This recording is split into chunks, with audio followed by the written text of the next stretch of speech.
folks. My name is George Michail. I'm the co-creator of the dark fantasy comic. Ooh, wait for it. Spooky, eh?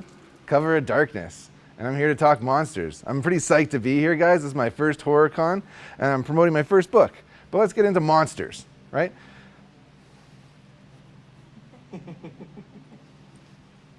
So yeah, let's go back. Let's go way back to the beginning. To 2000 BC, where gods, demons, and the underworld were a big part of storytelling and even religion. Ghosts, witches, mummies, and humans that can change into animals. Yes, that is Zeus transforming into a goose and getting busy with some freaky lady. All these examples have their origins from thousands of years before Christ. The Minotaur and Hades are two of my favorite creatures from ancient civilizations. Okay? Now let's go forward in time to the past, but the less past. It's the early 1800s, and we are in the Industrial Revolution. Steam-powered printing presses are pumping out books faster than ever before, making them more available and affordable.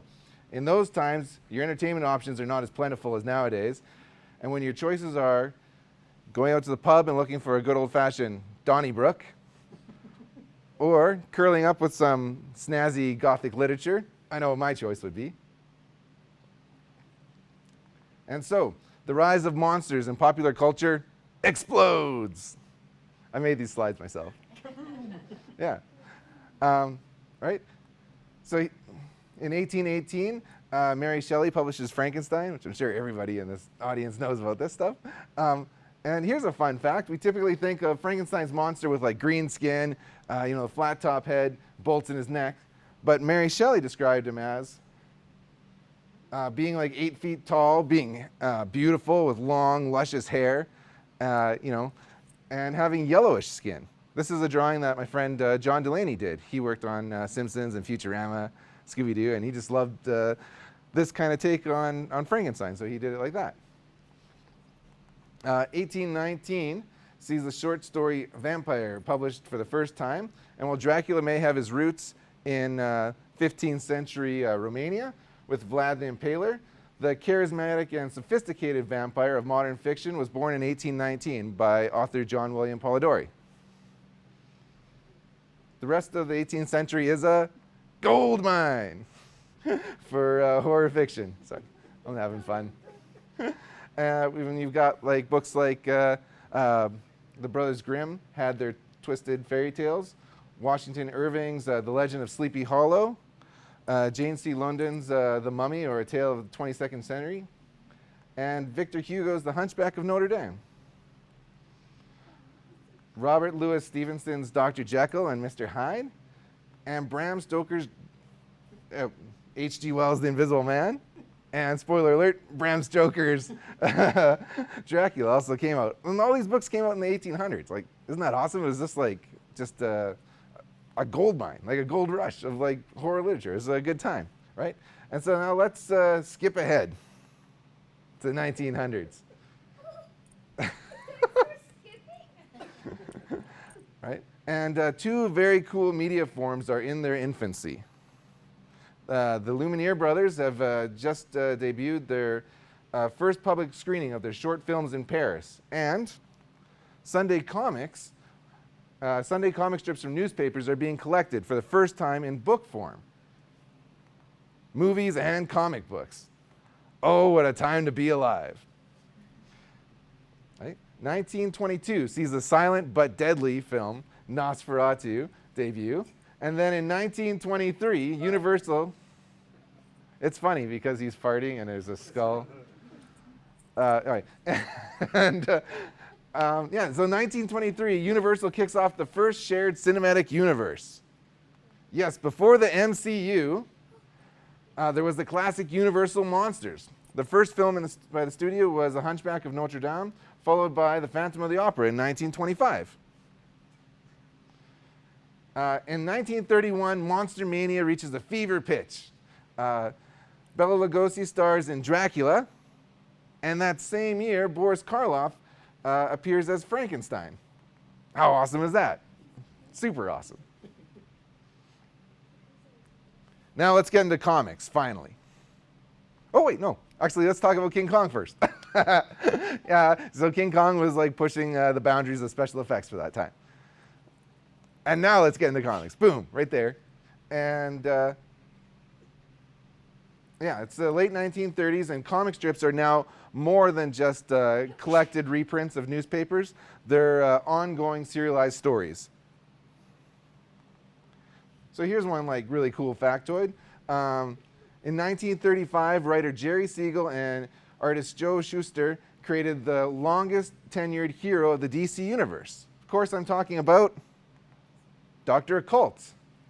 Dr. Occult, the ghost detective with supernatural abilities, was created by the same legendary team who are responsible for the Man of Steel, Superman. And with that, the Golden Age is launched. And so you've got these two cultural phenomena taking place basically at the same time. Horror and comics. And of course, horror had to cross over into comics. Now, I don't have a slide for this, but this is like one thing that I found like really interesting was legendary makeup artist Jack Pierce, who's credited for designing Frankenstein's makeup and the Phantom of the Opera. He did a movie in 1928 called, I don't know, something like The Man Who Laughs.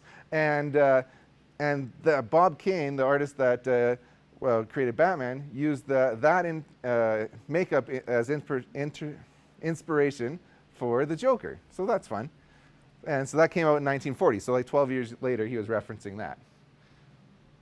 But the 1940s, you're seeing a debut of like horror in comics with adaptations of books like Dr. Jekyll and Mr. Hyde. Dick Briefer had a Frankenstein comic that started off like humorous and then got a bit more serious. Classic Comics number 12 adapted Sleepy Hollow. And Avon Comics had Eerie Comics, which is considered to be the first out-and-out horror comic. Adventures into the Unknown was the first continuing series horror comic. Looks pretty cool. So horror was booming, and superheroes were not as popular. By the late 1940s, Captain America's title changed title to Captain America's Weird Tales. And in its final issue, Captain America didn't even appear in it. Yeah, horror was like rocking and rolling, and superheroes were starting to fade out a bit. 1950s saw the rise of EC Comics, right? With their titles The Haunt of Fear, Vault of Horror, and Tales from the Crypt. Yes, it would later be adapted to that TV show from the 90s featuring the Crypt Keeper. EC Comics was vastly successful and saw a slew of weird imitators, including Weird Adventures, Weird Horrors, Weird Tales of the Future, Weird Terror, and even ghostly weird stories.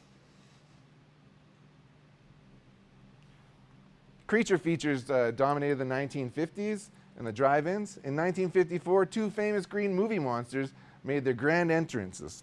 The Japanese kaiju Godzilla, and stateside, Universal had the creature from the Black Lagoon.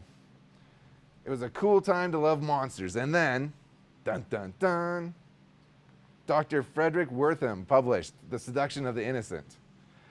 So this is like a book that claimed horror and other comics were a direct cause of juvenile delinquency. Everyone say boo. Boo. Right? Yeah, come on, that sucks. So there was a court hearing, boom, and the comics code, comics such as crime suspense stories were entered as evidence of poor taste. And so the result was the Comics Code of Authority. So here's what happened. In the 1950s, horror made up 25% of the comic book market. Think about that. 1 in 4 comics were horror-based. And because of this, a new code that was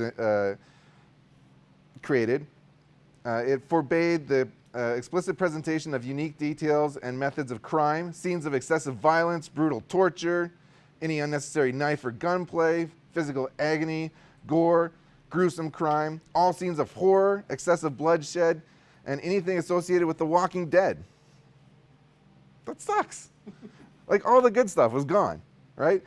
These new guidelines devastated horror. So, everything was rocking and rolling until this. So let's move ahead to a more groovy time. 1960s, right? All right, so at the box office, Alfred Hitchcock is killing it with Psycho and The Birds, while George A. Romero is trailblazing the brain-eating zombie genre with Night of the Living Dead. Comics are having a revitalization. It's now known as the Silver Age, and it's upon us, with led by legendary creators like Smilin' Stan Lee, Jack King Kirby, and Sturdy Steve Ditko. Right? DC had, so Lee and Ditko created Doctor Strange. He fought mystical creatures and did magic and stuff, and he's awesome. Everybody knows who Doctor Strange is now. And DC had Dead Man, created by Carmine Infantino. And The Spectre, created by Jerry Siegel and Joe Shuster, also had a reappearance after being gone for 20 years. And so in 1960s, he came back.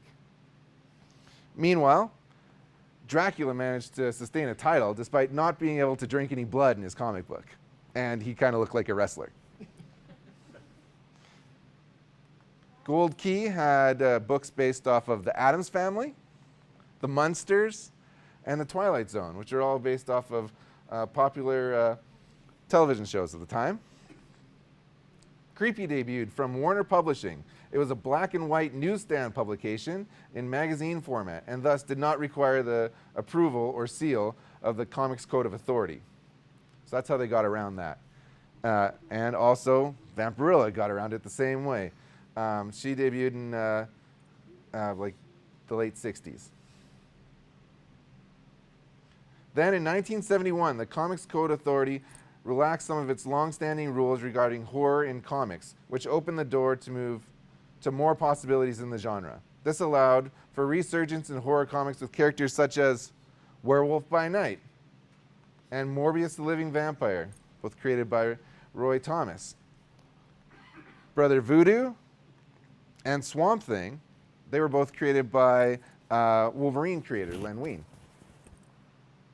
The Demon by Jack Kirby. And Blade. That's him rocking the green pants in the 70s. And Ghost Rider.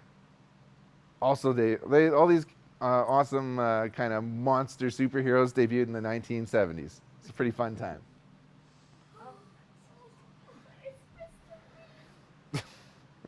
At the movies, The Exorcist gave grown adults nightmares.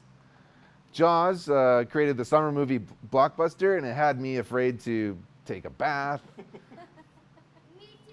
It had me afraid to go in the ocean. Okay, well that makes sense though. The ocean. I was afraid to sit over the toilet. I was worried he was going to come and bite me in the butt. That's weird. That is weird. It doesn't make any sense. While John Carpenter's Halloween kind of is credited for originating the slasher genre. In comics, indie books such as Boogeyman, Fantagor, and Two-Fisted Zombies were sought after by horror fans in the 70s as well. The 1980s and 90s. Oh, I love these slides. Yeah, I found these when I was building the slideshow. It was, they were advertisements for a radio. Welcome to the jungle and sweet dreams for Predator and Freddy. Anyways, so let's go on to the 80s and 90s. And we see like a reemergence of horror with new villains and also modern retellings of monsters such as Bram Stoker's Dracula, Mary Shelley's Frankenstein, Encino Man's The Mummy, while Silence of the Lambs was the first horror movie to win Best Picture. Kevin Williamson had an awesome script for Scream.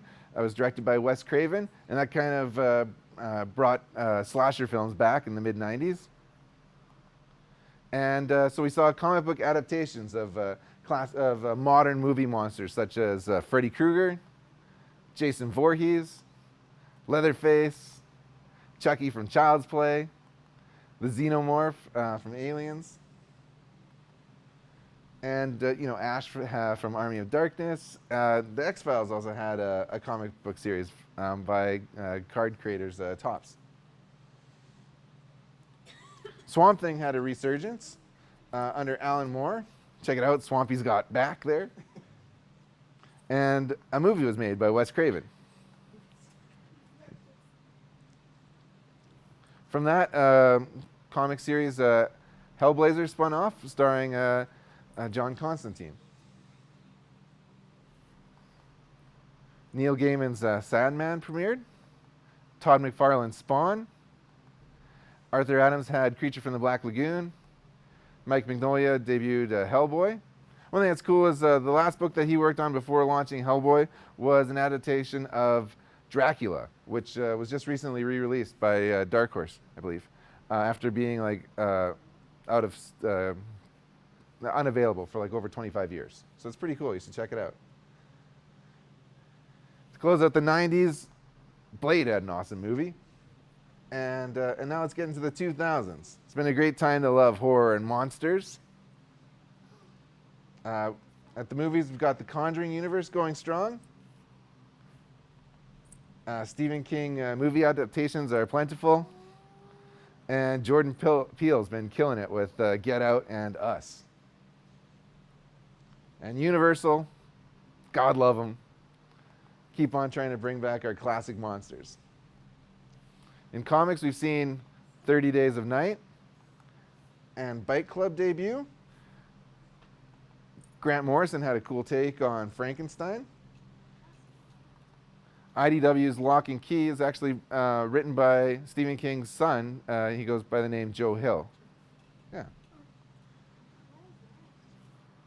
Vertigo had a book called iZombie that got adapted to a cool TV show. Ed Brubaker and Sean Phillips' Fatale. Scott Snyder has taken on Vampires and Witches, while Marvel and Archie are getting in on the zombie game because the biggest horror comic going for the last 15 years has been The Walking Dead. Right? Robert Kirkman's Tale of Zombie Apocalypse has been a top-selling book for a long time now, with its graphic novels especially topping the charts. And that spun off into a popular TV show, which spun off into a less popular TV show. And this show debuted on Halloween on 2010, and it's been pretty awesome. Now I'd like to talk about my book. It's called Cover of Darkness. The book's kind of like Game of Thrones meets Monster Squad. It's about a family in medieval Romania, and they get separated from each other. Oh no, right? And they encounter all these horrible villains like vampires, werewolves, the mummy, and Frankenstein's monster. Yeah. One thing that's really fun about it is that within the family there's two boys that can change into animals. So when they run into werewolves, they can turn into gorillas and lions and fight them. It's pretty bonkers. I got lots of monster animal fights planned for the book. We're going to do a polar bear fighting a yeti in an upcoming issue. And so this is our book. I always wanted to work in comics, and 35 years old, I was like, you know what? I'm going to try. Why do I got to be embarrassed all the time? Why don't I try and follow something that I'm passionate about and do it and try and make it happen? And so I started working on it. I write it with my cousin, and she's awesome. She's a super nerd like me too. And we love monsters and comic books, so we just decided to put it together. We reached out to this artist. I think he's pretty fantastic. His style really fits the subject matter of kind of like a horror comic. And I reached out to him. And he's got 170,000 people following him on Instagram, and he's really good. And I was like, hey man, do you want to make a book with me? And he's like, is there monsters in it? I was like, yes. He's like, yeah man, I'm in. And so he's never made a comic either. So it's kind of sweet that we teamed up together and we made this book. And yeah, that's it. I'm upstairs next to Kane Holder. So if you want to guys come by and see me and like, check it out, I can do my pitch again. I got it like nailed. All right, thanks for coming to Monsters and Comics.